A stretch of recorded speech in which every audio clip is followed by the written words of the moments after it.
Yangpiriba Punamakpu, Sharatchandra Sharma Impact News ki Sayol Sige Agenda Manipur Taram Noksari kasi Agenda Manipur ke topic se doctor patient relationship hai bache dane maduri doctor amasung anaba layangpiriba doctor amasung anaba da ana doctor manakta lakpiriba patient amasung patient ge party singi marak ki oiba ani go oiba akhoi mari si karai bhauba masai se tasengbadi hai maduri doctor patient relationship is a central part of healthcare and the practice of medicine haiba yam maroi ba part amne aduga ani si relation se yam achoba role ma lowa aduga lai wafam de manipura thengkhang character thok pa haiba tai pamdi pamdaba thok ni doctor na su khasu magi patient sianing amoy aduga patient party amsung patient masam na su doctor de yorokhi bai se doctor yorok pai se pharabani yam sa pharabani adu karim kan haina bole doctor se morom da hardi short hek mathang ne life si kan bi bangamba aduga anaba phanba ngambagi mong do bani adu karim kwan doctor ki site hai se koi yam kan hona bani adu doctor su shormakti nati hai bagi wafam am su leide leiba adu ga maroina thengkhang thokdok kerak tho su anaba singa doctor punglap lap thokpa doctor da natra hospital lak thaba ngamba adu ga doctor na su anaba gi yai phanaba khanda bai dudi madumadi oi tholoi maramdi animak loinabak magi phanaba amana magi loinabak makha ponaba ngaktani adu ga thokdok marak tek tholok pasana maram orakanda question ma amdi thame madudi doctor patient gi relationship se karai bhobu da phari haibagi wahang duni ngasi gi topic se lonena ngasi gi topics ta khana jana baleng pin biriba guest singdi agi yet thang thang phabiri base Khogendra Khomdram editor Sangai Express ni ai han hamda tawo khomur taram loksari adu tawo khoni oi de lengin biriba se Sanoujam Shyamcharan Singh former general secretary AMBA All Manipur Bar Association ni ai oja Shyamcharan musu taram loksari adu oja Shyamcharan gi oi da ai ne yet thang phami najari base Dr. R.K. Lenin head of Department of Psychiatry RIMS ne ai tamo len misu taram noksari tamo len inda han lak chap tai tamo modudi thokluk ti thokre tamo tang kuntruk ki nungdang nungmidang pukhalak pe kan patient ni tamo thosom nausa 35 years kiam maymang lekai lamsang gi area ni Imphal West ni aduga 26 emit tawrokpa adagi mathang pain sing kari sing henjalak patagi CT scan lo ro kholo haibagi area ma lakpa scan lo ro ba matung kui jana lekhidaba anaba singi patient gi party sing de harisna CT scan lo dringi da injection ama kapi haibagi area duni damo aduga maroni injection do khange su yati ka haibagi matang am so palli damo charok na damo sigi matang se hoji phokda kari film lekhra tamo inquiry chathani internet inquiry haibum de lekhra tamo aduga maroina aina tamo ihan lakchning se sigumba thodok masa si tamo mi siramina masa di odi odre tamo doctor na chu sianing amoy patient amasung patient party na chu sungsoi aidi sining bagi natragana lai se pharan lakpane tamo pamdaba thodu ose amana chu khalu do area ne tobodu thomina waham di thole tamo manipura thengkhang kerak thomina doctor patient relationship ki kari matang se sigumba thodok singchina relation se karai bo phari habi acho wo hongma oire habini damoda kari pahum thambinge sinda thagat chari hojik thambiri ba thodok simakti ayakna detail oina khangjabasu nachade duga inquiry ma tawribanina number 1 da ani subada ayakna lakchari basi medical fraternity gi bahut silaga lakchabo oina akoi gi rims ki bahut silaga lakpagi dia incompetent oijadabanina aina thamjari wafam se personal opinion na lobi bana chumgane na kanje han ma bakta da okay tamo please go ahead tamo ado ihan hek han bada asigumba thodok sing thokpasi patient party da di kwai da hena nuai taba thodok ni aduga medical fraternity akhoi da su kwai da hena laibak thiba thodok ni akhoi na asuk amna kuina wana matam changna honajari ba doctor oirei ba doctor gi service da leijari si patient bu save tauge main kind bu serve tauge haibagi kano da leijabani habako ado asigumba antwa kano se khudong cha da thodok se marak ta hek thok tabana te tholukba matam sida akhoi da su achauba shock kama nuai jadaba ma pokchari bani aduga patient party da na mo hena emotional oiba kano manina relationship ma chauna leibani mo hena nuai taba phawri nebako asigumba thodok sti kayara hana thokre aduga masi pura koina sinalali sina chumi haibagi wafam thamdabida nuai taba thodok ne hena thamjara matungda koi thodok sigumba sing si yenga kanda koina doctor ga patient ga relationship se yamna phatre na haibasi koi ayamna face value da he haibagum tawi adu aigi motta thamjau haiba taragadi hakna khangjabagi matungina di akoi gi yam graba patient mayam ama koi gi doctor singna pijari ba service sidagi pharaktana mai paktana nuai dana janaki ba masing si adu kemati yam hajari ba adu khudamoina koina chorakna thamjabda ina khangjabda koi gi rims da chahi mada last 2018 gi koi gi OPD da lakpa patient si around koi kanomuk la eba 7 lakhs muk la eba ꯑꯗꯨꯒꯤ ꯃꯅꯨꯡꯗ ꯊꯣꯛꯏꯕ ꯊꯧꯗꯣꯛꯇꯤ ꯃꯁꯤꯡ ꯌꯥꯝꯗꯦ ꯍꯥꯏꯖꯔꯤꯕꯀꯣ ꯁꯤꯒꯨꯝꯕꯁꯦ ꯑꯗꯨꯅ ꯍꯥꯏꯔꯤꯕ ꯃꯌꯥꯝꯁꯤ ꯑꯌꯥꯝꯕꯅ ꯐꯔꯒ ꯅꯠꯇ꯭ꯔꯒ ꯀꯔꯤꯒꯨꯝꯕ ꯊꯧꯗꯣꯛ ꯋꯥꯊꯣꯛ ꯊꯣꯛꯇꯅ ꯌꯨꯝꯗ ꯑꯗꯨꯝ ꯍꯟꯅꯈ꯭ꯔꯕ ꯈꯔ ꯑꯃꯗꯤ ꯐꯔꯝꯗꯕꯁꯨ ꯌꯥꯏ ꯑꯗꯨꯕꯨ ꯑꯟꯇꯋꯥꯔꯗ ꯏꯚꯦꯟ ꯊꯣꯛꯄꯁꯤꯗꯤ ꯌꯥꯝꯗꯦ ꯍꯥꯏꯖꯔꯤꯕꯀꯣ ꯑꯗꯨꯅ ꯑꯗꯨꯒꯨꯝꯕ ꯏꯚꯦꯟ ꯃꯌꯥꯝ ꯑꯗꯨꯗꯗꯤ ꯗꯣꯛꯇꯔꯒ ꯄꯦꯁꯦꯟꯒ ꯅꯨꯡꯁꯤꯅꯅ ꯊꯦꯡꯛ ꯌꯨ ꯍꯥꯏꯔꯝꯃꯒ ꯆꯠꯅꯈꯤꯕꯅ ꯑꯌꯥꯝꯕꯅꯤ ꯍꯥꯏꯔꯤꯕꯀꯣ ꯑꯗꯣꯝꯗ ꯌꯦꯡꯉꯨꯕ ꯇꯥꯔꯒꯗꯤ ꯃꯔꯛꯇ ꯊꯣꯛꯄ ꯊꯧꯗꯣꯛ ꯃꯆꯥ ꯃꯆꯥꯁꯤꯡꯁꯤ ꯈꯛꯇꯅ ꯗꯣꯛꯇꯔꯒ ꯄꯦꯁꯦꯟꯒꯤ ꯂꯩꯅꯔꯤꯕ ꯃꯔꯤꯁꯤ ꯌꯥꯝꯅ ꯐꯠꯇ꯭ꯔꯦ ꯍꯥꯏꯕꯃꯛꯇꯤ ꯅꯠꯇꯦ ꯇꯧꯕꯇꯕꯨ ꯁꯤꯒꯨꯝꯕ ꯊꯧꯗꯣꯛ ꯑꯃ ꯊꯣꯛꯄ ꯃꯇꯝꯗ ꯃꯥꯏꯀꯩ ꯑꯅꯤꯃꯛꯇꯒꯤ ꯂꯥꯛꯏꯕ ꯑꯩꯈꯣꯏꯒꯤ ꯔꯦꯁꯄꯣꯟꯁ ꯔꯤꯑꯦꯛꯁꯟ ꯍꯥꯏꯕ ꯇꯥꯔꯦꯀꯣ ꯃꯁꯤꯗꯤ ꯍꯥꯟꯅ ꯇꯧꯔꯝꯕ ꯃꯑꯣꯡꯗꯒꯤ ꯈꯤꯇꯪ ꯍꯦꯟꯅ ꯍꯣꯡꯉꯛꯄ ꯍꯥꯏꯕꯗꯤ ꯈꯤꯇꯪ ꯚꯥꯏꯑꯣꯂꯦꯟ ꯑꯣꯏꯔꯛꯄꯒꯨꯝꯕ ꯈꯤꯇꯪ ꯇ꯭ꯔꯁ ꯗꯤꯐꯤꯁꯤꯠ ꯑꯣꯏꯕꯒꯤ ꯊꯥꯖꯕ ꯋꯥꯠꯄꯒꯤ ꯃꯑꯣꯡꯒꯨꯝꯕ ꯑꯁꯣꯝꯗ ꯊꯣꯛꯂꯛꯄꯁꯦ ꯃꯁꯤ ꯌꯦꯡꯉꯨꯔꯒꯗꯤ ꯗꯣꯛꯇꯔꯒ ꯄꯦꯁꯦꯟꯒꯤ ꯂꯩꯅꯔꯤꯕ ꯔꯤꯂꯦꯁꯟꯁꯤꯞꯁꯦ ꯈꯤꯇꯪ ꯀꯥꯏꯊꯔꯛꯂꯕ꯭ꯔꯥ ꯈꯤꯇꯪ ꯁꯦꯝꯒꯠꯄꯒꯤ ꯃꯊꯧ ꯇꯥꯔꯕ꯭ꯔꯥ ꯈꯟꯅꯕꯒꯤ ꯃꯊꯧ ꯇꯥꯔꯕ꯭ꯔꯥ ꯍꯥꯏꯕꯗꯨꯗꯤ ꯑꯩꯅ ꯄꯨꯛꯅꯤꯡꯗ ꯐꯥꯎꯖꯩ ꯑꯦꯛꯖꯦꯛꯠꯂꯤ ꯍꯥꯏꯕꯗꯤ ꯊꯥꯖꯅꯕꯒꯤ ꯆꯥꯡꯁꯦ ꯈꯔ ꯍꯟꯊꯔꯛꯑꯕ꯭ꯔꯥ ꯑꯗꯨꯃꯥꯏꯅ ꯊꯥꯖꯅꯕꯗꯨꯅ ꯃꯔꯝ ꯊꯥꯖꯕ ꯋꯥꯠꯄꯗꯨꯅ ꯃꯔꯝ ꯑꯣꯏꯔꯀꯥꯟꯗ ꯊꯥꯖꯕꯁꯦ ꯃꯥꯡꯗꯅꯕ ꯍꯣꯠꯅꯕꯒꯤ ꯇꯥꯟꯖꯥꯗꯨꯗꯤ ꯌꯧꯔꯦ ꯍꯥꯏꯕꯒꯤ ꯑꯦꯔꯤꯌꯥꯗꯨꯅ ꯇꯥꯃꯣꯅ ꯊꯝꯕꯤꯔꯤꯁꯦ ꯇꯥꯎꯒꯦꯟ ꯃꯔꯨꯑꯣꯏꯅ ꯃꯅꯤꯄꯨꯔꯗ ꯉꯁꯤ ꯉꯔꯥꯡꯒꯤ ꯊꯣꯛꯏꯕ ꯊꯧꯗꯣꯛꯁꯤꯅ ꯏꯍꯥꯟ ꯍꯥꯟꯕꯗꯤ ꯅꯠꯇꯦ ꯑꯃꯔꯣꯝꯗ ꯍꯥꯏꯔꯗꯤ ꯇꯥꯃꯣ ꯉꯁꯤꯒꯤ ꯂꯦꯇꯦꯁ ꯍꯥꯏꯕ ꯇꯥꯏ ꯂꯦꯇꯦꯁ ꯑꯝꯇꯪ ꯑꯞꯗꯦꯠ ꯇꯧꯔꯛꯀꯦ ꯅꯍꯥꯟꯒꯤ ꯊꯧꯆꯣꯝꯕꯤ ꯅꯥꯎꯆꯥ 35 ꯏꯌꯔꯁ ꯀꯤꯌꯥꯝ ꯃꯃꯥꯡ ꯂꯩꯀꯥꯏꯒꯤ ꯂꯝꯁꯥꯡꯒꯤꯁꯤ ꯇꯥꯃꯣ ꯇꯥꯡ 16ꯀꯤ ꯅꯨꯡꯗꯥꯡꯒꯤ ꯋꯥꯐꯝꯅꯤ ꯂꯩꯈꯤꯗ꯭ꯔꯤꯕ ꯑꯦꯗꯃꯤꯠ ꯇꯧꯔꯛꯄꯁꯨ ꯑꯗꯨꯒꯤ ꯅꯨꯃꯤꯠꯇꯨꯗꯅꯤ ꯂꯩꯈꯤꯗꯕꯁꯨ ꯑꯗꯨꯒꯤ ꯅꯨꯃꯤꯠꯇꯨꯗꯅꯤ according to the report of the newspaper ꯌꯥꯝ ꯅꯨꯡꯉꯥꯏꯇꯕ ꯊꯧꯗꯣꯛꯅꯤ ꯑꯗꯨꯒ ꯑꯃꯔꯣꯝꯗ ꯍꯥꯏꯔꯗꯤ ꯌꯥꯝꯅ ꯁꯤꯒꯤꯕꯁꯤ ꯃꯦꯟꯈꯠꯄ ꯉꯝꯃꯔꯣꯏꯗꯕ ꯑꯋꯥꯕ ꯆꯩꯊꯦꯡꯗꯨꯅꯤ ꯑꯗꯨꯒ ꯉꯁꯤꯃꯛ ꯇꯥꯃꯣ ꯊꯣꯛꯄ ꯑꯃꯅ ꯇꯥꯃꯣ ꯉꯁꯤꯁꯤ ꯇꯥꯃꯣ ꯆꯥꯟꯗꯦꯜ ꯗꯤꯁꯇ꯭ꯔꯤꯛꯇꯒꯤꯅꯤ ꯇꯥꯃꯣ ꯔꯦꯡ ꯇꯨꯏꯆꯤꯟ ꯑꯅꯥꯜ ꯍꯥꯏꯔꯤꯁꯤ 46 ꯏꯌꯔꯅꯤ ꯇꯥꯃꯣ ꯃꯥꯁꯤ ꯑꯦꯗꯃꯤꯇꯦꯟ ꯑꯣꯟ 25 ꯑꯦꯄ꯭ꯔꯤꯜꯗ ꯑꯦꯗꯃꯤꯠ ꯇꯧꯕ ꯑꯦꯗꯚꯥꯟꯁ ꯍꯣꯁꯄꯤꯇꯥꯜꯗ ꯑꯗꯨꯒ ꯇꯥꯡ 16ꯇ ꯃꯥꯁꯦ ꯍꯥꯏꯕꯗꯤ according to the hospital report ꯍꯥꯏꯇꯥꯏ ꯑꯦꯄꯦꯟꯗꯤꯛꯁꯀ goal ꯕ꯭ꯂꯦꯗꯔꯒ ꯀꯤ ꯍꯣꯜ ꯁꯔꯖꯔꯤ ꯇꯧꯔꯒ ꯑꯣꯄꯔꯦꯁꯟ ꯆꯠꯊꯈꯤꯕ ꯑꯗꯨꯒ ꯇꯥꯡ 16ꯁꯤ ꯑꯣꯄꯔꯦꯁꯟ ꯇꯧꯔꯦ ꯇꯥꯡ 13ꯁꯨ ꯑꯃꯨꯛ ꯄꯣꯊꯥꯕꯁꯤ ꯃꯦꯟꯗꯤ ꯑꯣꯄꯔꯦꯁꯟ ꯂꯣꯏꯔ ꯃꯇꯨꯡ ꯕꯦꯗꯇ ꯄꯨꯊꯣꯔꯛꯑꯒ ꯃꯁꯥꯁꯦ ꯄꯣꯊꯥꯕ ꯃꯤꯈꯪ ꯈꯪꯗꯕ ꯌꯥꯝ ꯔꯦꯁꯠꯂꯦꯁ ꯑꯣꯏꯕꯒꯤ ꯅꯦꯆꯔꯗꯨꯅꯤ ꯑꯗꯨꯅ ꯃꯔꯝ ꯑꯣꯏꯔꯀꯥꯟꯗ ꯃꯍꯥꯛꯁꯦ ꯉꯁꯤꯁꯨ ꯑꯃꯨꯛ ꯔꯤ ꯑꯣꯄꯔꯦꯠ ꯇꯧꯕ ꯂꯥꯏ ꯋꯥꯐꯝꯗꯤ ꯑꯣꯄꯔꯦꯁꯟ ꯇꯧꯕ ꯀꯥꯟꯗ ꯀꯔꯤꯅꯣ ꯍꯥꯏꯕ ꯄꯣꯠ ꯃꯁꯛꯇꯤ ꯈꯪꯗꯕ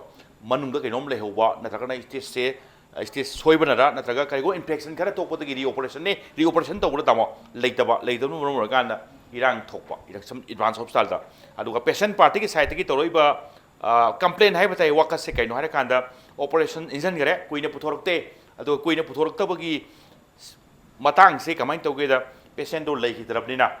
ꯂꯩꯈꯤꯗꯕꯁꯦ ꯄꯦꯁꯦꯟ ꯄꯥꯔꯇꯤꯗꯨꯗ ꯀꯃꯥꯏꯅ ꯍꯥꯏꯁꯤꯒꯦ ꯍꯥꯏꯕꯁꯤꯁꯨ ꯑꯆꯧꯕ ꯀꯩꯅꯣꯝꯃ ꯑꯣꯏꯒꯗꯧ ꯃꯥꯜꯂꯦ ꯑꯗꯨꯅ ꯃꯔꯝ ꯑꯣꯏꯔꯀꯥꯟꯗ ꯍꯥꯏꯔ ꯃꯇꯨꯡꯗ ꯄꯦꯁꯦꯟ ꯄꯥꯔꯇꯤꯁꯤꯡ ꯀꯔꯤꯒꯤ ꯁꯥꯏꯠꯇꯒꯤ ꯑꯁꯥꯎꯕ ꯀꯔꯤꯁꯤꯡ ꯐꯣꯡꯗꯣꯔꯛꯀꯗꯧꯕ ꯑꯗꯨꯋꯥꯏꯗꯨꯗ ꯑꯇꯦꯛ ꯑꯀꯥꯏ ꯊꯣꯛꯂꯛꯄ ꯌꯥꯕꯒꯤ ꯑꯀꯤꯕꯗꯨ ꯑꯣꯏꯔꯝꯗꯧ ꯃꯥꯜꯂꯦ ꯑꯦꯗꯚꯥꯟꯁ ꯍꯣꯁꯄꯤꯇꯥꯜꯒꯤ ꯃꯦꯅꯦꯖꯃꯦꯟꯒꯤ ꯃꯥꯏꯀꯩꯗꯒꯤ ꯄꯨꯂꯤꯁ ꯏꯟꯐꯣꯔꯝ ꯇꯧꯔꯒ ꯑꯁꯤꯕꯁꯤ ꯁꯤꯔꯦ ꯍꯥꯏꯕꯒ ꯄꯨꯂꯤꯁ ꯂꯥꯛꯄꯒ ꯆꯞ ꯃꯥꯟꯅꯕ ꯋꯥꯐꯝꯗꯨꯅꯤ ꯑꯗꯨꯋꯥꯏꯗ ꯄꯦꯁꯦꯟ ꯄꯥꯔꯇꯤꯁꯤꯅ ꯄꯦꯟꯗ꯭ꯔꯤꯁꯤꯅ ꯀꯔꯤꯒꯤꯅꯣ ꯑꯩꯈꯣꯏꯗꯗꯤ ꯍꯥꯟꯅ ꯍꯥꯏꯕꯤꯗꯦ ꯄꯨꯂꯤꯁ ꯍꯥꯟꯅ ꯀꯧꯔꯒ ꯂꯥꯛꯑꯕꯅꯤꯅ ꯀꯔꯤꯒꯤꯅꯣ ꯂꯥꯜꯂꯦ ꯑꯗꯨ ꯇꯥꯛꯄ꯭ꯔꯥ ꯍꯥꯏꯕꯒꯤ ꯋꯥꯐꯝꯗꯨꯅꯤ ꯏꯁꯝ ꯁꯝꯅ ꯍꯥꯏꯔꯀꯥꯟꯗ ꯍꯥꯏꯕ ꯌꯥꯗꯕ ꯍꯥꯏꯕꯗ ꯄꯥꯎ ꯐꯥꯎꯅꯗꯕ ꯑꯁꯤꯕ ꯁꯤꯔꯦꯁꯦ ꯍꯥꯏꯕꯗ ꯏꯍꯥꯟ ꯍꯥꯟꯅ ꯄꯥꯎ ꯍꯥꯏꯗꯣꯛꯇꯧ ꯑꯃꯔꯣꯝꯗ ꯍꯥꯏꯔꯗꯤ ꯌꯥꯝ ꯅꯨꯡꯉꯥꯏꯇꯕ ꯀꯃꯥꯏꯅ ꯍꯥꯏꯗꯣꯛꯁꯤꯒꯦ ꯀꯃꯥꯏꯅ ꯐꯣꯡꯁꯤꯒꯦꯁꯦ ꯌꯥꯝꯅ ꯃꯔꯨꯑꯣꯏꯕ ꯑꯦꯔꯤꯌꯥ ꯑꯃꯅꯤ ꯏꯁꯝ ꯁꯝꯅ ꯍꯥꯏꯔꯒ ꯗꯣꯡ ꯍꯦꯛꯇ ꯍꯥꯏꯗꯣꯛꯄ ꯌꯥꯗꯕ ꯍꯥꯏꯇꯥꯔꯦ ꯇꯧꯕꯇꯕꯨ ꯁ꯭ꯋꯥꯏꯗ ꯂꯥꯛꯏꯕ ꯋꯥꯐꯝꯁꯦ ꯃꯔꯨꯑꯣꯏꯅ ꯄꯦꯁꯦꯟ ꯄꯥꯔꯇꯤꯁꯦ ꯑꯩ ꯋꯥꯈꯜꯗ ꯇꯥꯃꯣ ꯐꯖꯅ ꯑꯅꯥꯕꯁꯤꯒꯤ ꯃꯔꯝꯗ ꯐꯖꯅ ꯈꯪꯍꯟꯕꯤꯔꯕ ꯅꯍꯥꯟ ꯑꯣꯄꯔꯦꯁꯟ ꯇꯧꯗ ꯉꯥꯏꯔꯤ ꯉꯁꯤ ꯑꯃꯨꯛ ꯑꯣꯄꯔꯦꯁꯟ ꯇꯧꯗꯣꯏꯁꯤꯅ ꯀꯔꯤꯒꯤꯅೋ ꯏꯚꯟ ꯅꯍꯥꯟꯒꯤ ꯊꯣꯛꯏꯕ 26ꯀꯤ ꯑꯦꯄ꯭ꯔꯤꯜꯒꯤ ꯔꯤꯝꯁꯀꯤ ꯊꯧꯗꯣꯛꯁꯤꯒꯤ ꯃꯇꯥꯡꯁꯤꯁꯨ ꯄꯨꯈꯠꯂꯛꯑꯦ ꯃꯁꯥꯗꯨ ꯁꯣꯔ ꯍꯣꯟꯕ ꯋꯥꯏꯅ ꯄꯨꯈꯠꯂꯛꯄꯅꯤ ꯑꯗꯨ ꯑꯣꯏꯔꯗꯤ ꯀꯥꯞꯄꯤꯕ ꯏꯟꯖꯦꯛꯁꯟꯗꯨꯅ ꯀꯔꯤꯅꯣ ꯀꯔꯤ ꯃꯊꯧ ꯇꯥꯕꯗꯩ ꯀꯥꯞꯄꯤꯅꯣ ꯑꯩꯅ ꯈꯟꯕꯗ ꯂꯣꯏꯅꯃꯛ ꯏꯔꯝꯒꯅꯤ ꯑꯩꯅ ꯈꯜꯂꯤ इंजेक्शन कापगे इंजेक्शन अननोन इंजेक्शन कापद यादौदी मानदे अदगी सीटी स्कैन से लेते है हॉस्पिटल अखोन ताजबदी रिम्स से एम्स की थाक पुखलपी वारी रिम्स लोई लेरमदुगी मानब खुदोंचादबमदगी लेतब नत्रगा मतमतमदुगी मेसिन बेरा तौबसु ओइरमबदी है अदुबु अयाम्ब कांदा थेंगरसी मेसिन बेरा तौबदई मपान लौबगी एरिया अमा स्वाइसिसु मपान चलुरे हले हलकांदा मासे सिटी स्कैन है लोरकपदा माय कोलैप्स तौरे कोलैप्स तौर मतुंगदा लेतरे लेतबदई इरांग थोपदुनि दामो शमोय करायदनो दामो रिलेशनशिप से लेबम थोप मरी से पाउ फाउनदबदगी दामो पाउ फाउनब वाटपदगी रिलेशनशिप काइथरकपदुनि उबिब्रा कमाई उबिगे अदुगा समहाय सम नेग्लिजेंस की पार्ट अमसु उबिब्रा सिनि दामो सर न कोन कोन हारिबा नेग्लिजेंस है मसिगी वाजदि खरा लु वाफम ने ओके हाइबदा इक्वाली जु चथरखरामनिना चप चाने हेता डॉक्टर थवइदे अदगी हॉस्पिटल के स्टाफ में थवइदे खोते ना हेतम चार्ज तौबसे ओइ तौबि याय कनाबमा अनाबा मा इमुंगी याम नुसिजबा मिवइदु लैगिदबा मतमदा मखन मखा मयामगी पेंदबा मयामदि सोइदना फोंदोरकनी चार्ज तौरकनी तबदबु डॉक्टर की नेग्लिजेंस नि हाबसे अखोई पाउसी सिंग अदुम तौई थोय हापचन बि कोजन बिजु अदुम याम तौवेबको चप चाना मदु नेग्लिजेंस लेबर लेतबरा आइदु खंगदबा अदिगी हुजिक डॉक्टर सरना जो हाइदुनि अननोन हिदा अमे हता कापा यापदे सब चाना इरमगनि हिदा तुगी मनमदा अदुसु अत लै अदु असाइदगी सम हाइनबदा यावरेसि डॉक्टर अमना मागी पेशेंट बु सिहनिंग बा हाइजे मसी ओइथोक्तबा वाने डॉक्टर खक्तगी नते अखोइजु खबर तौजरिबे अखोइजु अखोइगी पाउसिना मयामदा काना हनबा कनागो अम नुंगाइबो दे अखोइ थवाइजि पेजेबा मदुना मी साउरादि अखोइजु लेफम चागुम खंगदेबा अखोइजु की पाखले अदिगी मयाम करके फदुंग थोकद्रा थोपजु यावख्रे आई याम कन्नदि आई साइड डिटेल ससन अथिंद्राई अदुबो समायना अखोइना डॉक्टर नसु मागी अनाबसि फनिंग ngaktani adigi patient jing so ai ne ai makta orasu ai gi family gi pu kan su doctor yawardi hinge na khanbase khallebo doctor si sai sarna ba next to god ai do kari matam dadi amai khande ba doctor si god ni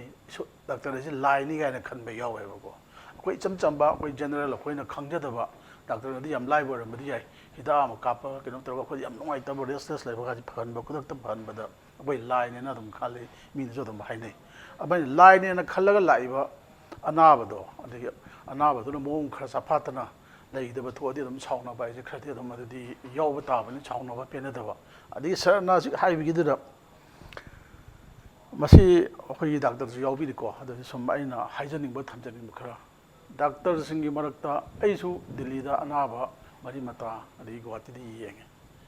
मरो अनिमक आई हाइबदा cancer की form तोंगान तोंगान बने अदो doctor सिंजना surgeon नसु अदिगी medicine नसु फजना इगोंदा कौशलगा लीरगा वारी सि लीबा नंग अनाबई मोंग सिनी आई particular नुपी मचाम खके सैजदा तोरबा पोमथोरक बने गुवाहाटी दा जेएनआरसी दा तोबने सर्जन दुन कौथोरगा नंग सैजदा लेन बजु याय नत्रगा सदगी फक्तो लेन बजु याय ओ स्कार लेतब ऑपरेशन आइजे दम लेनी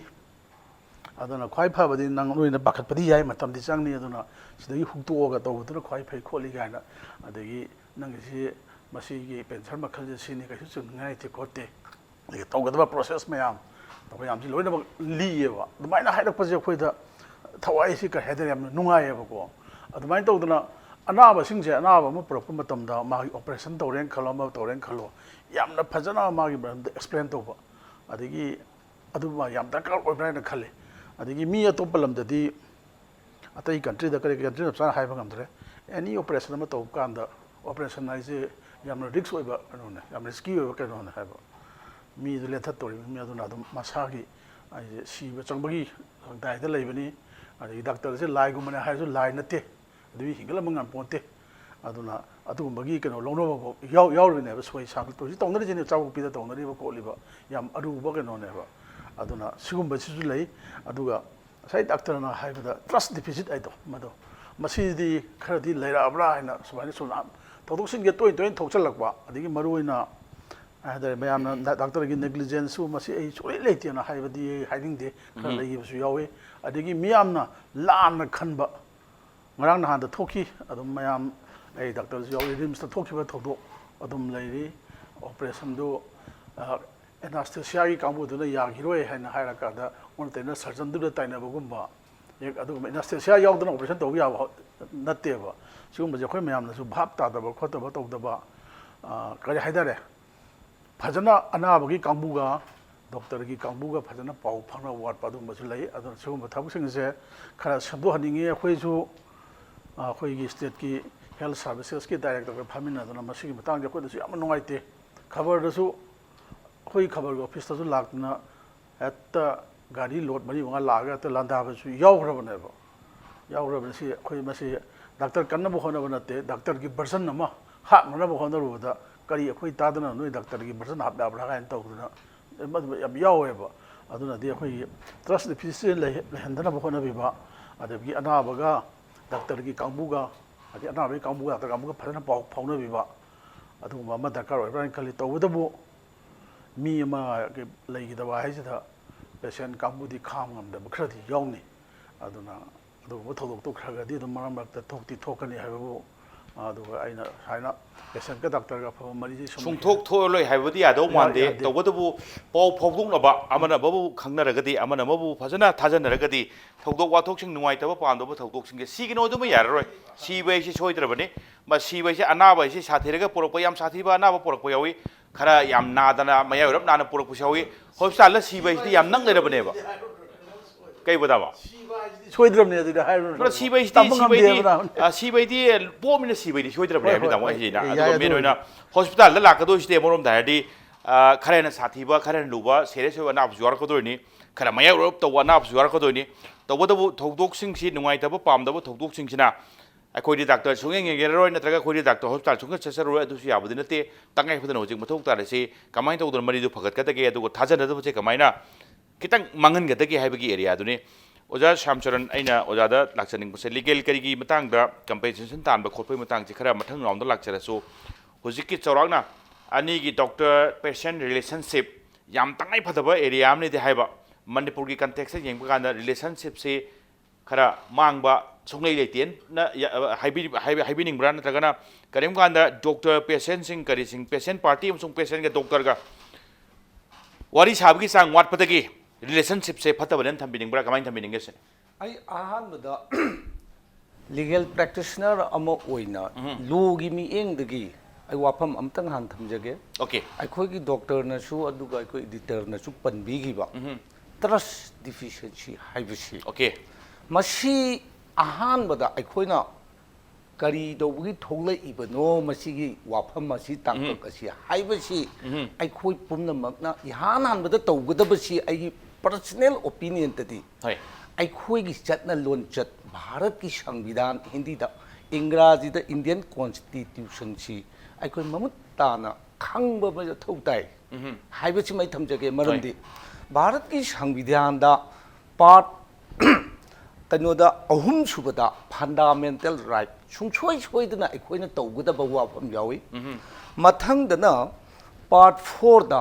directive principle of state policy ꯑꯩꯈꯣꯏꯅ ꯇꯧꯒꯗꯕ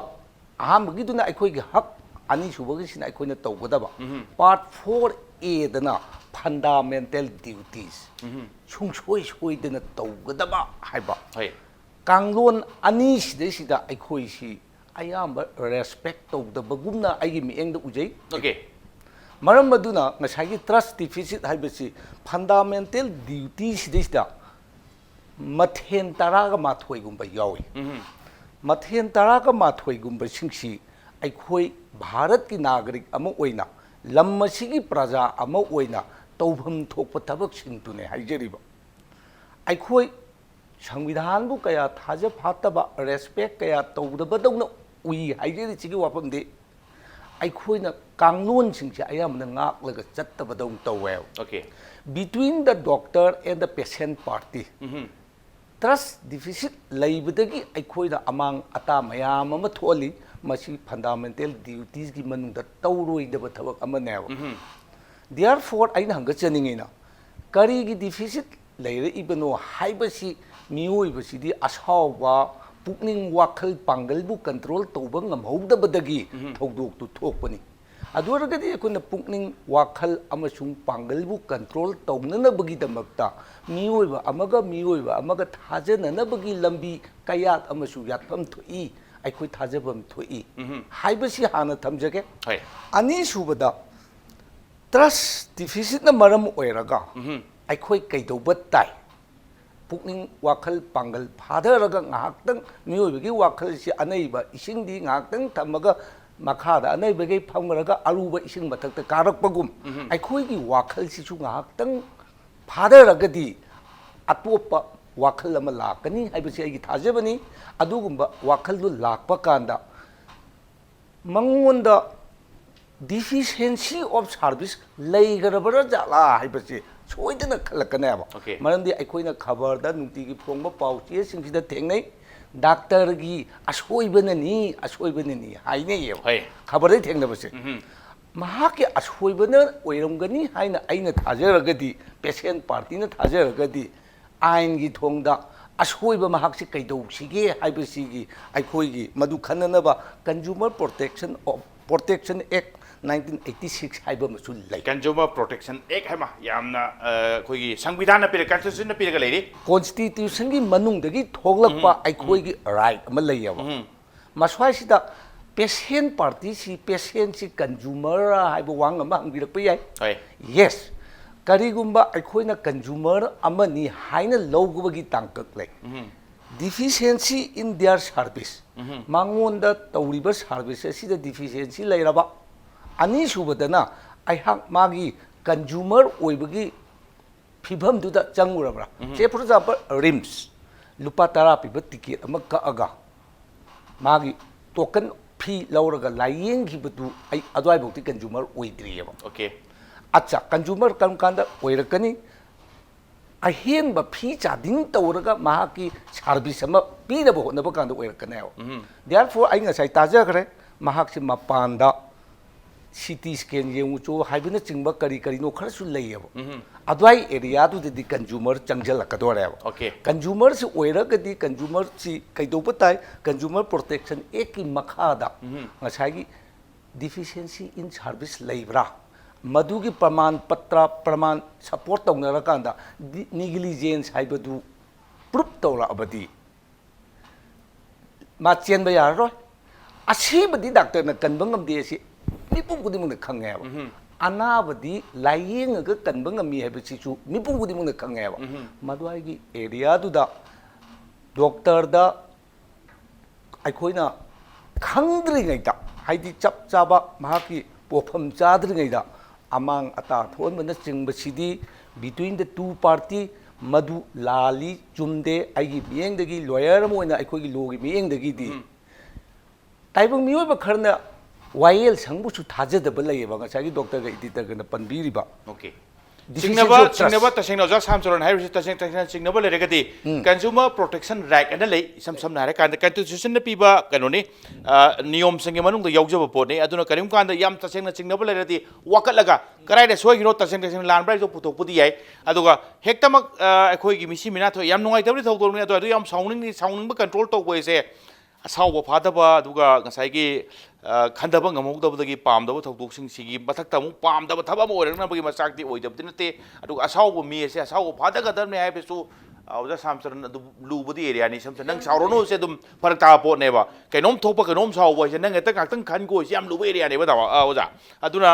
यस लाई वफमदि असोयबो लेरगदि मदोइदो आंगी मियंग येंग याय हेबने औजा Shyamcharan याम सुमे तगोदबो खोइना हाइजनिंगिना असोइबा सोइदबगी मतंगी करिगी वफम लाकांदा तसेंग डॉक्टर अमसुंग पेशेंट पार्टी की रिलेशनशिप से अदुकी मतिक परगदि इवन पामदब थौदो थुओफौदा अमना मबु खंगबीबगी अमना मबु ज्ञान तामिननबगी रूम अमा लौरगदि असिगुम्बा थौदोकसे यारिंगै लाक्तबा यागद्रा हाइबनि यस याम सावी आइना थुगाइरुई खुत्ता आइन थुगाइ ओजा Shyamcharan आइनगी मियंगदेदि लानगरेबा चुम्मेबो बट तोयमसुंग असावबो मिदोइ ngakतंग मंगोंदा आइन ngakतंग पारगा हाइरुसि यारुइदोरिनेबे सम नारेकांदा yes अदुगुम्बा unwanted atmosphere do laning the atmosphere do miyoibagi thamoigi mari amasung phajana baduna maram orakanda thon daba yagadra haibagi area dune ai tamole ni laksap se break ke matung lakse geuja break ke matung da impact news ge janda Manipur yengbiri bapunam ke pam da thona putuna lakse impact news miyeng ta duna lebio break ke matung da yengbiri bapunam pu amkona taram loksare tamole nen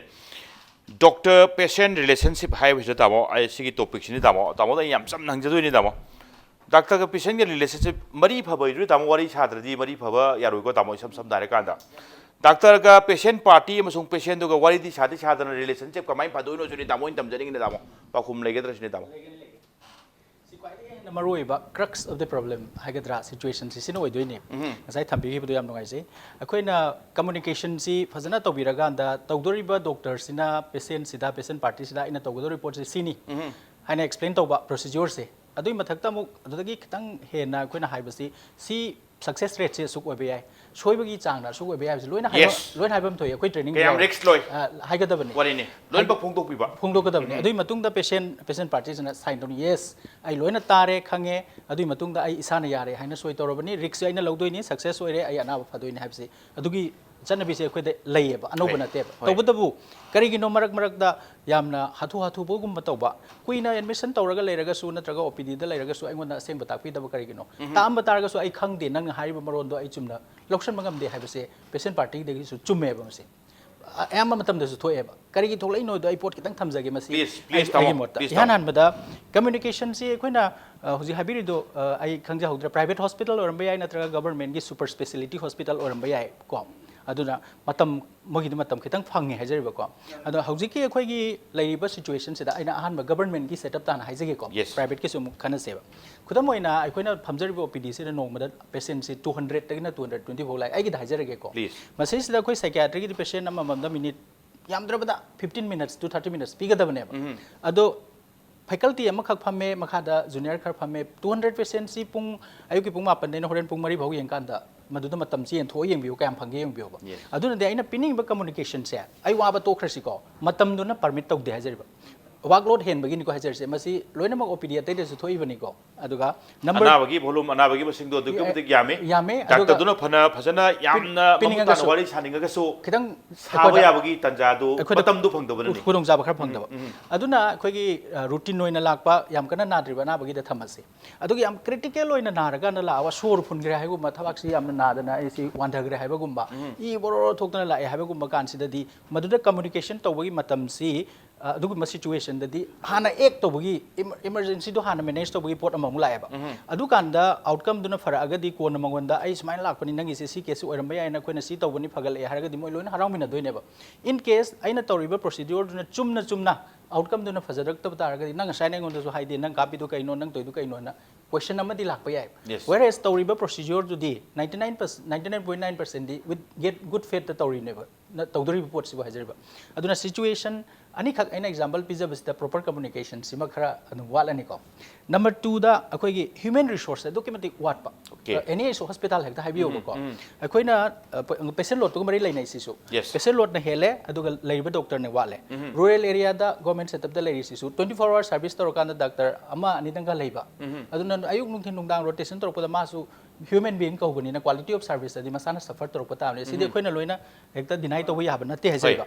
ahum subada space darkar way akoi casualty si yeng bioba any point of time da chang bioba adum rush e ad patient amaga patient amaga patient party amaga mayam si kaithen dong na yau to guni na akoi gi enough cubicles enough space akoi pi da provide to ngam da ba patient si yam la e ba akoi gi 1.8 kumba chorak na lakhs da la e ba aduna di akoi na masigi pot sima rest to leram ni na kari khudong chab di wale dana adu communication have si su confidential oigada bane ba amai wado amna haiba amai wado amna tahan ba ya ba na ti heba ko number 3 da infrastructure sida hojikti amna modern equipments me am darkar oiba matam neba mi ya manasu net ta kaida mapan da hospital salu bada cc to hom thoya di loin khangba where is sidana bp instrument kari kra hau kari gumbo kan da hek functional oidaba gumba ai particular mafam ba hajab nate ko as such adagi emergency ki medicine si khudak ta hek phangpham thok pasi kari gum kan da su hek ngainaba natraga mapan dai leiba darkar oiba tanja su yawi ko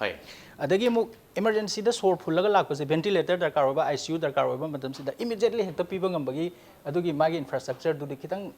akoina expect tok jabasi hoji makti oidir brain khalleba adi demand hel hajabani ko demand yam heli ko adagi mu akoigi keno sina koi kari gumbar rural area da di building phau leitri neba doctor ki building leite examination bed leite doctor quarter leite adu mayam si khajik highlight tok jarabada adagi mu mathang dana mu election ngi si make ani oibani na ko अखोगी patient की तरफ तगी सु ngasai haibdo ayam matam da critical oiba matam ai gi imai cha nar matam da ai su mi su loina emotional oye phara ka na harau da na thank you haiba gi wani haram tab su yawi tabado aduga hojiki khudong cha da bam thola kan da di emotion si kyam sati ge bu yum da joi khoi gi yamna nauna pokchari ba angang chahi anum soba kabok chat ba hoi pa angang si tusan ma kan da marsin ba da I thoeng khalasi mapa du na mama du phui ba mama du already mapi ta da macha du gi musi da kapi du mapa du na hai ji nang nang du yeng da haiba di magi emotion se cry no me hekta outlet se thire herba ade hen dok tana nupam chai khalak pon khudi thi dana bkhong du nar kan saujan dana amuk ka gauchali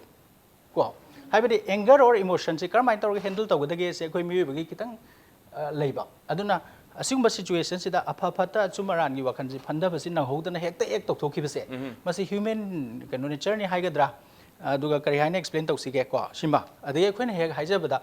doctor amma haragadi magi attitude chumgadabni patient fazana miyeng yengadabni nuksiba miyeng yengadabni phandingadabni communication togadabni hard work togadabni dedication legadabni patient legadabni base ideal ni ko koina su tambi bida dum yawe koi satra singda aduga at the same time reciprocate torogi ba patient duna su khara responsible patient duties kara lai ba khoi nga sai sar na habi bu mai na kari no nang matam chana check up la o diabetes na ra nang exercise tau chini gi saruk cha no kai ba se adai nang heart ki patient or disu ma thabak se tau ganu hard work tau ganu churup thaksan ganu yu thaksan ganu ka hai ba se ma se haijara bhauda communication phajana pira bhauda akhoi da su thoi ba yu yam thakpa mi sing se liver se nang yadre further nang pek ama tha adi nang liver se damage tawrani CBI ko haira bhauda su dum thakpa aduna patient gi responsibility su su mana kari ma nga hok da batar ga su ultimately khudong cha da ba si tho kan da di nang kan ga dam ni nang kan da ba ya roi CBI roi hai ba gi mahong man ba su pressure gi mahong ma thok ta ba su na te ba ado akhoi masi human ngasai na hajab do mi gi emotion aduga magi anger do adu gi da akhoi na khara maram do pi ba gi wane ado taseng na madu logi mai kai da gi wera ga su adu humanity gi mai kai da gi wera ga su chume na di kanam da ha gi da demand de aduna factor si ama khakta na ta ba aduna communication si phagaran si aduna minute amta adu adagi mo akhoi na teaching da yause nang na matam du phangdre then is there any other way to improve your communication Dr. Goi ga phame yam war about the medium khatang phanga about that just start with a smile just start with a greetings aduga nang hairo kitang wahai amani dang du su nungsi wahai du hairo aduga kitang kariguma kan da warak pa ko bani na wahai wata da mina saw ga da wahai ga nu or give another date haibagumba khoi su dum haijarim ne ba ko adubu khoi miyoi ba haiba sidi miyoi bani dana ado karigumba kan da khoi na sigi thodok sing se amu atoppa situation am da yengjar kan su say for example mari budi leina dre gari accident am thoi en khalse road traffic accident ma ado haujiki soiba siriba sinal phanayam la lantar su ichum chumna lakchaba gari do mayam changda nungna thome mai thatok pire aro driver natraga yarma mi innocent oina ma passenger oina yarmi ju pharga dum phuba yai siba su yai sisu ngasayan haijaba ngaki emotion do anger amasung emotion do anger amasung emotion sigi phattaba sigi result se hoi ngaktang gi phattaba ngaktang gi khanthaba ngamdaba phathaba ngamdaba duna maram orakan active tawdi tawbani adubu maduna maram orakan han leribu phibam dugi hena sathi bu phibam da purokna gi masak oidabdana te aduna patient amasung patient party yaringi anger amasung emotion se control tawbiu at the same time hospital ki site le biriba doctor sing kari sing so yari makai yes matam bangdaba ana bagi kari volume adoi sudum ai khoi adum admit tawi recognize tawi but at the same time yaringi wari sarakanda wari bu sarade communication le regati relationship phai hai base simdi kobin da phai hai bagi area du tawai mathang nodom lak sake tawgen tamon in ndi ngasai yam phajaba wari ma hai biri madudi amorom da haradi OPD kari ki matang je kanda sagi volume du ne patient ki kari ki number se dugum thik wangba doctor duna phana wari saninga su wari sabadu da matam di amang goriba somda leiba na ba singu ai ko su matam pion law ka do no mom da hadi aduna kara kara sum yenga masing du laiba sing du kamai no yeng sige ha ba area am de dum adu ai da area ma yam kana chawbom lei di dama adu gi area du ma tama then again kara serious hoba do operation ga torok do ba ana ba do khitan critical hoba serious hoba ore kan di yes yam emergency ki matang da di wari sabadu phangdaba somda ana ba do kamai kan sige du gi khud tharakpagi matang du ibn wari chawu phangtabai tanja du ni horen success orag de wari chadu ni tamo samoy krai du no tamo still mari phagalan mata tamo amana mabu mosak khangba aduga situation khangbagi matang amagi rolam de tamo dum leibam tui natragati swaida ngasai gi amana mabu mosak khangba watpagi area dagi tholok pa irang singje phabadi paroi du ni tamo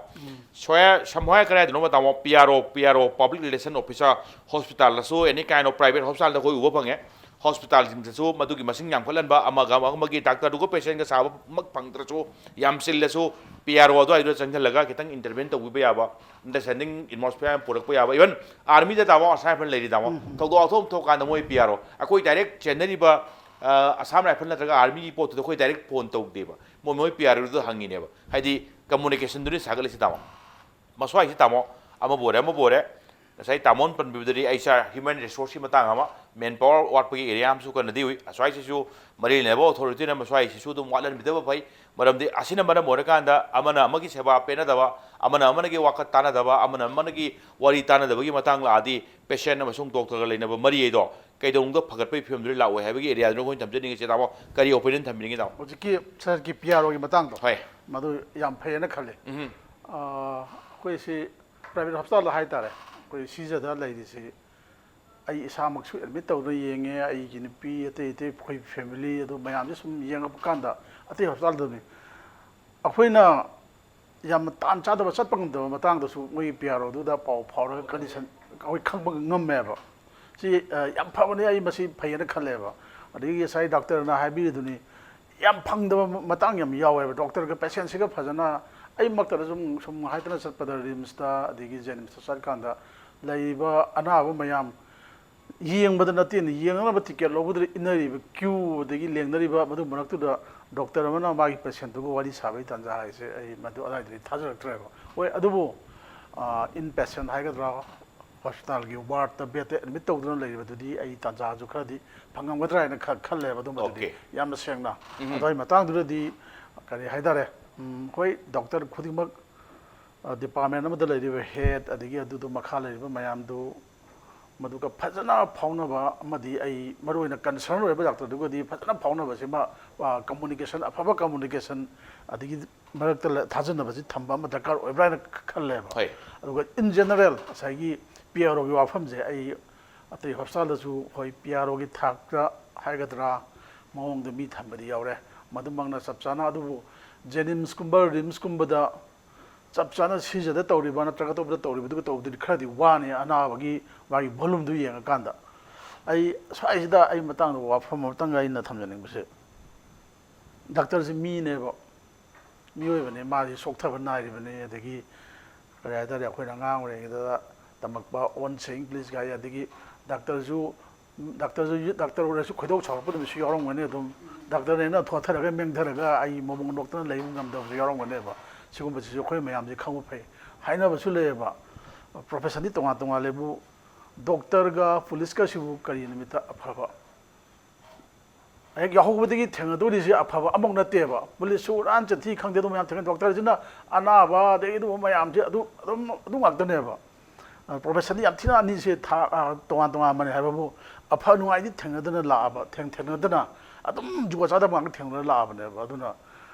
ꯗꯥꯛꯇꯔꯁꯤꯗꯁꯨ ꯑꯋꯥꯕ ꯅꯥꯏ ꯄꯨꯂꯤꯁꯇꯁꯨ ꯅꯥꯏ ꯄꯨꯂꯤꯁꯁꯨ ꯁꯥꯎꯔꯒ ꯀꯩ ꯀꯩꯅꯣ ꯉꯥꯡ ꯈꯣꯠꯇꯅ ꯇꯧꯔꯒ ꯀꯛꯄ ꯌꯥꯎꯔꯤꯁꯤꯅ ꯗꯥꯛꯇꯔꯁꯨ ꯑꯗꯨꯝ ꯁꯥꯎꯕꯁꯨ ꯌꯥꯏ ꯁꯥꯎꯋꯦ ꯍꯥꯏꯗꯨꯅꯁꯨ ꯗꯥꯛꯇꯔ ꯑꯃꯅ ꯃꯥꯒꯤ ꯄꯦꯁꯦꯟꯕꯨ ꯃꯁꯤꯗꯤ ꯁꯤꯔꯖꯅꯨ ꯀꯥꯏꯅ ꯈꯜꯂꯅꯤ ꯍꯥꯏꯕꯁꯤꯃꯗꯤ ꯃꯁꯤ ꯑꯣꯏꯊꯣꯛꯇ꯭ꯔꯕ ꯋꯥꯅꯦꯕ ꯑꯗꯨꯅ ꯑꯩꯈꯣꯏ ꯄꯦꯁꯦꯟ ꯄꯥꯔꯇꯤ ꯍꯥꯏꯇꯥꯔꯦ ꯑꯩꯈꯣꯏ ꯖꯦꯅꯔꯦꯜ ꯃꯤꯌꯥꯝꯅꯁꯨ ꯃꯁꯤꯃꯗꯤ ꯈꯤꯇꯪ ꯈꯪꯕꯤꯕ ꯑꯩꯗꯤ ꯆꯨꯝꯕ꯭ꯔꯥ ꯍꯥꯏꯅ ꯈꯜꯂꯦꯕꯀꯣ ꯑꯩꯉꯣꯟꯗꯁꯨ ꯊꯣꯛꯑꯦꯕ ꯑꯩꯒꯤ ꯅꯨꯄꯤ ꯑꯩ ꯀꯩꯅꯣꯅꯦ ꯑꯩꯒꯤ ꯆꯥꯁꯦ ꯁꯤꯡꯒꯜ ꯒꯥꯔꯜ ꯆꯥꯏꯜ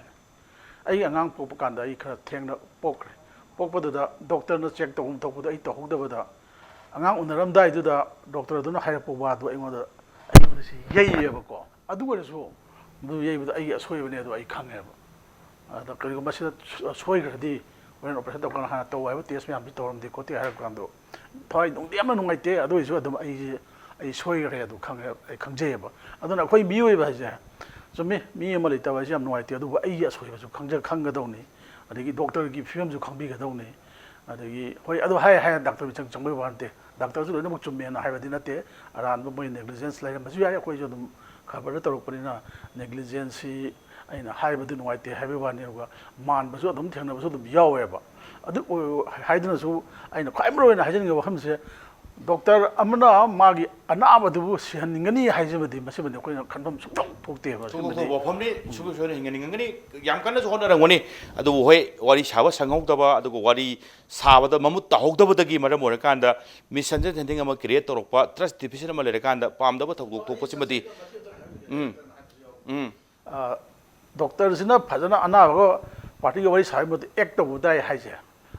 ꯁꯤ ꯌꯥꯝ ꯆꯝꯕ ꯂꯥꯏꯅꯥꯅꯤ ꯑꯩꯒꯤ ꯏꯆꯥꯅꯨꯄꯤꯁꯤ ꯆꯥꯟꯗꯤꯒꯔꯗ ꯍꯥꯟꯅ ꯆꯠꯄ ꯀꯥꯟꯁꯤꯗ ꯃꯤꯡꯆꯝ ꯚꯥꯏꯔꯦꯜ ꯐꯦꯚꯔ ꯑꯣꯏꯖꯥꯠꯅꯤ ꯅꯥꯔꯛꯄꯁꯤꯗ ꯑꯍꯤꯡꯁꯤꯗ ꯄꯨꯔꯒ ꯆꯠꯀꯥꯟꯁꯤꯗ ꯃꯤꯡꯗꯣ ꯍꯥꯟꯅ ꯆꯜꯍꯟꯗꯦꯕ ꯍꯥꯟꯅ ꯏꯟꯁꯤꯜꯂꯛꯑꯣꯅ ꯍꯥꯟꯅ ꯏꯟꯁꯤꯜꯂꯦꯕ ꯃꯤꯡ ꯆꯟꯕꯒꯤ ꯑꯗꯨꯒ ꯗꯔꯀꯥꯔ ꯂꯩꯇꯦ ꯑꯗꯨꯒ ꯃꯣꯏ ꯌꯦꯡꯉꯀꯥꯟꯗ ꯍꯤꯗꯥꯛꯀ ꯊꯥꯔꯀꯥꯟꯁꯤꯗ ꯀꯣꯟꯅ ꯃꯤꯡ ꯆꯜꯂꯣꯅ ꯃꯤꯡ ꯆꯜꯂꯦꯕ ꯑꯗꯨꯅ ꯏꯃꯔꯖꯦꯟꯁꯤꯗ ꯑꯗꯨꯅ ꯗꯥꯛꯇꯔꯁꯤꯡꯁꯤꯁꯨ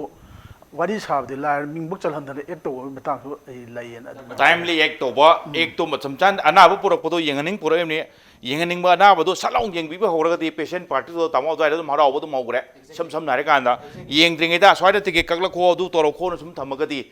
ꯑꯗꯨꯝꯅ ꯊꯑꯣꯏꯕꯤꯒꯤꯗ꯭ꯔꯦꯗ ꯍꯥꯏꯕꯒꯤ ꯑꯦꯔꯤꯌꯥ ꯑꯃꯗꯤ ꯑꯗꯨꯝ ꯐꯣꯝ ꯇꯧꯗꯣꯔꯕꯅꯤ ꯇꯥꯎꯍꯦꯟ ꯃꯔꯛꯇꯅ ꯇꯥꯃꯣ ꯉꯁꯥꯏꯗꯣ ꯗꯣꯛꯇꯔꯒ ꯉꯁꯥꯏ ꯄꯨꯂꯤꯁꯀꯤ ꯄ꯭ꯔꯣꯐꯦꯁꯟꯗꯣ ꯑꯅꯤꯒꯤ ꯄ꯭ꯔꯣꯐꯦꯁꯟꯗꯣ ꯂꯥꯞꯇꯤ ꯂꯥꯞꯅꯕ ꯑꯗꯨꯒ ꯀꯔꯤꯒꯨꯝꯕ ꯀꯥꯟꯗ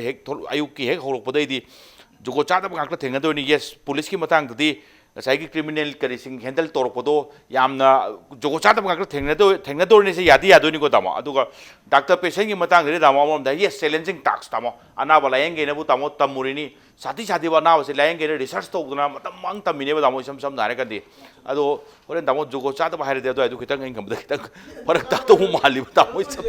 ꯍꯥꯏꯗꯤ ꯆꯦꯂꯦꯟꯖꯤꯡ ꯅꯠꯇꯦ ꯗꯥꯛꯇꯔꯗꯨ ꯊꯦꯡꯅꯗꯣꯏꯁꯦ ꯑꯩ IAS ꯑꯣꯐꯤꯁꯥꯔ ꯐꯥꯎꯔꯦ ꯅꯨꯡꯉꯥꯏꯔꯦ ꯀꯥꯏꯅ ꯍꯥꯏꯕꯗꯤ ꯃꯤ ꯂꯥꯛꯑꯣꯏꯕ ꯑꯅꯥꯕꯅꯦꯕ ꯌꯦꯡꯗꯣꯏꯁꯦ ꯌꯦꯡꯕ ꯂꯥꯛꯄꯅꯦꯕ ꯑꯅꯥ ꯑꯌꯦꯛ ꯑꯋꯥ ꯑꯅꯥ ꯃꯌꯥꯝꯗꯨꯅꯦꯕ ꯑꯗꯣ ꯖꯨꯒꯣꯠ ꯆꯥꯗꯕ ꯍꯥꯏꯌꯦꯗꯅ ꯗꯥꯛꯇꯔꯅ ꯇꯥꯝꯗꯧꯕ ꯈꯟꯕꯤꯅꯣ ꯍꯥꯏꯗꯤ ꯁꯦꯔꯤꯌꯁꯅꯦꯁꯇꯨꯗꯤ ꯇꯥꯃꯣ ꯁꯝꯅ ꯍꯥꯏꯔꯒ ꯀ꯭ꯔꯤꯃꯤꯅꯦꯜ ꯊꯦꯡꯅꯒꯅꯤ ꯍꯥꯏꯕꯗꯤ ꯅꯠꯇꯦ ꯌꯦꯁ ꯑꯩ ꯑꯣꯖꯥ ꯁ꯭ꯌꯥꯝꯆꯔꯟ ꯂꯣꯏꯁꯤꯜꯂꯛꯄꯒꯤ ꯔꯥꯎꯟꯅꯤꯀꯣ ꯑꯣꯖꯥ ꯈꯔ ꯐꯖꯅ ꯃꯆꯪ ꯑꯣꯏꯕ ꯉꯥꯛ ꯊꯝꯕꯤꯔꯣ ꯃꯔꯝꯗꯤ ꯑꯣꯖꯥꯁꯤ ꯂꯤꯒꯦꯜꯂꯤ ꯃꯔꯨꯑꯣꯏꯅ ꯍꯧꯖꯤꯛ ꯂꯥꯛꯏꯁꯤ ꯉꯁꯥꯏꯒꯤ ꯏꯟꯇꯔꯅꯦꯠ ꯏꯟꯀ꯭ꯋꯥꯏꯔꯤ ꯔꯤꯝꯁꯀꯤ ꯃꯇꯥꯡꯗ ꯏꯟꯀ꯭ꯋꯥꯏꯔꯤ ꯑꯃ ꯆꯠꯊꯅꯤ ꯀꯅꯥ ꯀꯅꯥ ꯃꯅꯥ ꯂꯩꯕ ꯀꯔꯝꯕ ꯍꯤꯗꯥꯛ ꯄꯤꯈꯤꯕ ꯀꯃꯥꯏꯅ ꯄꯤꯕꯖꯥꯅꯣ ꯇꯥꯏꯃꯤꯡ ꯅꯨꯡ ꯌꯥꯝ ꯌꯦꯡꯕꯒꯤ ꯋꯥꯔꯤ ꯑꯃ ꯂꯩꯈ꯭रे ꯑꯣꯖꯥ ꯁ꯭ꯌꯥꯝꯆꯔꯟ ꯑꯗꯨꯒ ꯑꯀꯣꯟꯕꯒꯤ ꯀꯩꯅꯣꯗ ꯂꯥꯛꯏꯁꯤ when we talk about the compensation to the patient and patient party ꯅ ꯂꯥꯛꯀꯥꯟꯗ compensation ꯄꯤꯕꯁꯤꯗꯤ ꯔꯤꯝꯁꯀꯤ ꯄ꯭ꯔꯣꯕꯤꯖꯟꯗ ꯌꯥꯎꯗꯦ ꯍꯥꯏꯕꯒꯤ ꯑꯦꯔꯤꯌꯥ ꯑꯃ ꯂꯩ ꯉꯁꯥꯏ ꯄꯣꯠꯇꯤ ꯍꯣꯏ ꯊꯤꯖꯤꯜꯂꯤꯕꯅꯤꯅ ꯑꯁꯣꯏꯕ ꯑꯉꯥꯝꯕ ꯑꯃꯗꯤ ꯁꯣꯏꯅ ꯊꯣꯛꯂꯛꯑꯅꯤ ꯏꯟ ꯀꯦꯁ ꯗꯣꯛꯇꯔꯒꯤ ꯅꯦꯒ꯭ꯂꯤꯖꯦꯟꯁ ꯅꯠꯇ꯭ꯔꯒꯅ ꯗꯣꯛꯇꯔꯅ ꯁꯣꯏꯕꯗꯒꯤ ꯄꯥꯝꯗꯕ ꯊꯧꯗꯣꯛꯇꯨ ꯅꯨꯡꯉꯥꯏꯇꯕ ꯊꯧꯗꯣꯛꯇꯨ ꯊꯣꯛꯈꯤꯕ ꯂꯩꯔꯗꯤ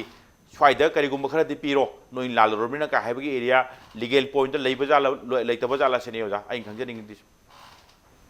if inquiry tawraba natraga consumer protection gi makhada asigi achum arangi bichar si chatharaga thengner kadoriba finding du gi matungina if deficiency in service leiramaba okay adu oiragadi mahak soidra maki liable to be compensated okay liable to be compensated okay aduga madu kanana compensate tawdorino company na taw adi rims ki authority na tawgadra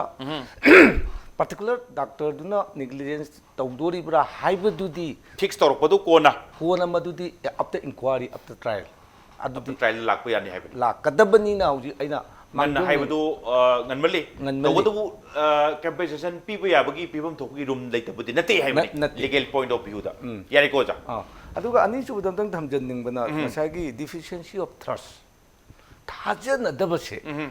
मसी थाजनदबसी करमाइन तौदना solution हाना पोरकदगी हाइबसी मचु नैनबदि यौनिंगी मरमदि इगर खौरांग यामना याम थुना अनाबसे फनिंगे खौरांग बदगी फंगक्त्रगा असावबासी थंगनब मिकुप्ता लाकदोरिने असावबा हाइबदुगी तांकक्तुदा योक्सनगरगदि आइना ममांगदा पंजगरिबा वाखल ngahak phadaba haibasi human error khardagi oithoktabsu yayaba maram aduna aikhoina ahanbada thajananabagi damakta profession pumnamak society sida leiba section pumnamakchi thajananabagi lambi da ahanbada ai ngasai pakok yanan panjagibido aikhoigi chatna lonchat che chinjak nara dharma nara karino amakhakna punjallaga aikoi masen bhar samvidhan gi freedom of right aikoi tongning ba tawjai haiba negative approach ta chatkhidraba okay aikoi tongning ba se within circle sigi manunga tawgadabani khudamuna ai amtang panjage hindu dharma da thajaba singna jiba hingsa tawde chaba khotpa tawde dharma rom chakhidore ai hanga chaidi ngasagi taibang mioi basina chaga dori ba chinjak singsigi matung ina lamchat sajat chu pura i haiba ai amakatang mot thongdok nang bai sora adu ai do orambi hai hagi area duni adu gi matang do ja matang chaba raw nam da do ai do laksage cha dori singjak tuna mioi bagi keno du mendi wari na do ai de luri se religion gi mi yeng de yeng kan da khena lai do ni hai jari ba adu religion gi matang oraga di oja kitang thamam base mathang lakadaba manung unare janda manipuram do madu ai do mu area ngasi gi oina legal point of view da please ai khoi gi lamchat sajati bharat sangvidhan aibam khak dei jeri masida pusalak na bagi hotna ning bagi wari ni deficiency of trust leina na ba okay thank you tamon en loidi loisal ben tamodo loi bise tamoina tamodo loisaning hai tai sam na re kan ai je tamo sum sinau ke no ni ko to rims ta leiba tamo maroina CT scan adagi MRI x-ray machine sing kari sing se karum kan da tamo sum yadabagi wari ngakta si sum yam taiba tamo sam haira kanda adu karim kanda tamo rims ki periphery hai tai tamo swaida akhoi gi diagnostic center lai che akhoi test tawum kari sing yam jalak ko che tamo rims masadu yam chawkraba regional institute of medical sciences se tamo karim kanda aims ki thakta pukal ko wari chu lei ko tamo kamai toino khangde rims ta machine du yaroi kai se hana dum khangboda kaino khangde adu ada test tawum machine jara sum yam ko tamo ai haijeni ne tamo rims ki test machine hai tai machine akhoi ct scan boiro x-ray bu oiro mri bu airo level se ekdam kitang benchmark level tu pukar pira agati trust deficit to kak yani hai ni tamo in thamjeni yabi ning brush ni tamo point na khak ni pukar piri se ko trust deficit handana ba point ni me ama lekhre tamo ado ai nga sai haije gi dom tang ka hanjala ga ai haije ri personal opinion ni ko rims ki nate masai sa nga sai gi workload tu da dum puzara ke ba nong ma da khoi gi machine jina piri ba service se ado ka matik yam ba aduna wear and tear si yam leiba ado ga machine je anu ba ma lo na na ba na traga repair tong no hona ba khoi gi private ki di yam tu na पैसा बोले देखते याबगी मोंग ने बा अदुगा अखोय government की institution अमा ददी procedures करी कई खरा दी सांगे बा अदुमाइना तौबा अदुमकना अखोयना सोइदे लांदे हाइबदी नते हाइबदी अखोयना सु ngami makai अखोय की सर्विस से लॉट से चाना ना बसे अदुमक सेम बसु आई उजै बा अखोय की इंस्टीट्यूट अथॉरिटी ना अदु कयाम थुना मदु मेखल कदगी हाइबदी आई कमेंट थुदों लेजदे अदुबु मशीन अमा सिसु वेयर इन टियर दि अदुम लेबनी ना अदुगा हारिबा पार्ट सिंग सु अखोय साइड फंगदे बा अदुगा मागी मैकेनिक सिंग सु मपान दगी हे कौबम तौबा अदुना मरम ओरगा अखोय की से मेट्रोपॉलिटन सिटी सु ओइदबनी ना को मदुगी पोर्टुने ना आइगी पर्सनल ओपिनियन दि लेजै अदुगा कनो सिंग से अखोय की प्राइवेट कनो मयाम लेरि सिटी सेटअप मयाम लेरि सिटी अखोय की नॉट ओनली डायग्नोस्टिक की वा नतबदा लोइनमक अखोय की प्राइवेटाइजेशन की जुग निंगा सिटी को सर्विस फजना तौरगा मागी कनो याम कस्टमर याम लागा पैसा तान बसि मयाम गे अनोबो इहो अमने हाजरिबा मसी अनि सि मरी लाइनरमबसु याई लाइनरमदबसु याई अदुना मसिददेगी कमेंट सि अदुमाइना दुम खितंग कनो ओइना थमजरगे ओके मेनती होय तामो से हाय होय मरम हमदी ओरम बया हायबनी तबुदु तामो आई से अनाबा सी आई अनाबगी पार्टी नि को तामो आई बुदि नाजरोय तामो अनाबे सेवादि तौजगे इसादि नाजरोय लिजबनी तामो अनाबा सी पूरा चलबा तामो एक्सेदो पान लोरो सिटी स्केनो पान लोरो वखंददि तामो को करिनो लेतब जाला हायदे इसी काय वरि नि को तामो अदुति फावय तामो सिमक्सी ngसाई पर्सनल ओपिनियन दुदा को सिमक्सी ख्वाइदगी हेना तहन जनिंग दबा अखोयगी हॉस्पिटल अमदा हेक चंगरगदी एवरी नीड से को गुली मदगी सिरिंज मदगी ग्लोब मदगी ना सीटी स्कैनर गी एमआरआई भौछि लोइना मक फंगन जनिंगे बा अंडर वन रूप अंडर वन कोई सब्सिडाइज रेट गवर्नमेंट की ओइबनी ना मदुमक याम थुना कोई हिदा फंगबंग अमसु ओइसनु मल्टीपल फैक्टर्स ति लेरमगनी अखोयगी सी रोंगी मेडिकल डिपार्टमेंट नतन अते डिपार्टमेंट मैम दसु डिफिशिएंसी मैम से लेरिने बा हाइबदी इट्स अ करिनो पॉलिसी दा हाइगद्रा सिस्टम दा हाइगद्रा समथिंग खर दे तप पे हरबा कोई लमसे अदुन medical ngakta khandoga noi ngakta da son bani haibadi mandi different department da sigi deficiency se dum government setup te di leibe dong uzei haba adumang na justify tawbudi nate masi yam thu na improve tawrakanda akoina praja moi aksu khoisu praja ne akoi isamusu praja ne hajariba akoina chatpa kan sida akoi gi government gi hospital amada hariba facility sing se sung soi dana thu matam dang yam koina ngai na dana phangba matam do lakshan wai nai wish tawjage okay tamo mai kidi tamo lening wari sa se brom thari yam nungai ba tamo akhoi chu adu ataba chu yam nungai ba aduga men ataba sing haire si taba se aduk ki matik nungai khre haidi phajana sandok na adu su nu ga sauk de bi haidu ni ko tamo lening go mangai ram de morom da haide kitang phanam di phalam ba yab jani ngasai communication gap aduga trust deficit to tamo lorak paisa tamo ina 1 or 2 lines ta tamo relationship phagat pase mathau ta base swaida patient party ki su patient ki su achoba role ma lei doctor ki su role ma lei se tamo kitang amtang minute amtang thambira mo sini tamo relationship phanaba trust deficit leitana ba thokdok wathok pam da ba thok tan ba tamo aseng mok ne khoi gi khunai sida leminari ba khoi si tana thana ba ya roi da ba ngak tani doctor yaudana patient sing na khoi gi community sina su ana ye ki maram da di kamai ni yenguni aduga patient yaudana su doctor sing ne profession di kamai ni hinguni ani sidi thadong na ba ya darba pot amani kariguma tanja da ningai sangdana ba thokpa tanzadi yorok yai adubu amana amagi welfare gi damakta leibani aina su nangi fanaba leibani nangna su agi fanaba leibani ko ani si thadaba yadi haibasi understanding si leirakanda mana to birebe thabak se agi fanaba ni ko haiba trust si develop tawna ko kanna honaba aina medical fraternity dagi lakpa mo ina agi leijariba colleagues sing se makoi bu yamna akoi yam phajaba service ama tawribani haibsi de akoi manung da leiba mi sing ni khangjei ba ko exception nasade ko exception ni lokthokraga ado koi na hek hobadagi hard work se kyam tawjara ke bo koi na entrance exam MBBS की से क्या वाना तौगे से कोई दुम खंगबिरमगनी community दा अदगी मुक तम्बर से क्या वाय से कोई उजरे छात्र सिंह से मकोक मै खंगदेबा अदगी पास तौरगान द PG एंट्रेंस दी मुक lakhs of candidates thả kan da only thousands ne ba phangi se ekdam asi da sahi tara chang ma tare chang ba yauri ne ba adu loi ga mu super specialty aduna super specialty ga loi pa kan si da sahi trom doi tramari si loi gram ne ba adu nupi singa di mayum kai pal hauda na macha ga pok to hau yauri ne ba khudam wen sum profession du lupsa gi dana adigi mu practice tor kan da su ahing nung thin nung dang khak tana akoi kana gum dedicated over doctor di tokjari ba ne ba ko adu bu kari gum tanja da karigumba mikupta mioi bani na ko mioi ba si soi dum gam di lai mak tin lai su soi bi yawen kan je mechin jing ju karigumba kan da soi bi yawen kan je sigumba tanja da de khoina mana tawjari ba si chumna tawbu oraga di khitang akpi bagi minung si aduga aikoina su karigumba kan da soi bi yawi da aikoi su yimda chak thong da tum tham dam nim su dum yauri pone adu khuding ge khoina mingun da blame tawber lega di blame game oina tawgi mahutta trust and nuksina bagi da base tor kan da aikoi pull up amtang di yamna healthy oi bas Manipur ma porok na ba hona ba akoi loina mong na contribute tong mina si ai bo hai stam jani thank you tamo tamo khogen aduga oja Shyamcharan aduga tamo lenin ngasi impact news gi chodor lakpa adugi ngasi ge agenda Manipur se mapung phan bibagi tamakta inor selakputi kai khomnu jere guest o makbu amukan thagachari ngasi gi tamakta impact news gi agenda Manipur matang solution janaba tanjai role adu bulamdam se tholi wa thogdo wa thok kya gi marik jomba report ke damak impact news meyang ta aduna lebio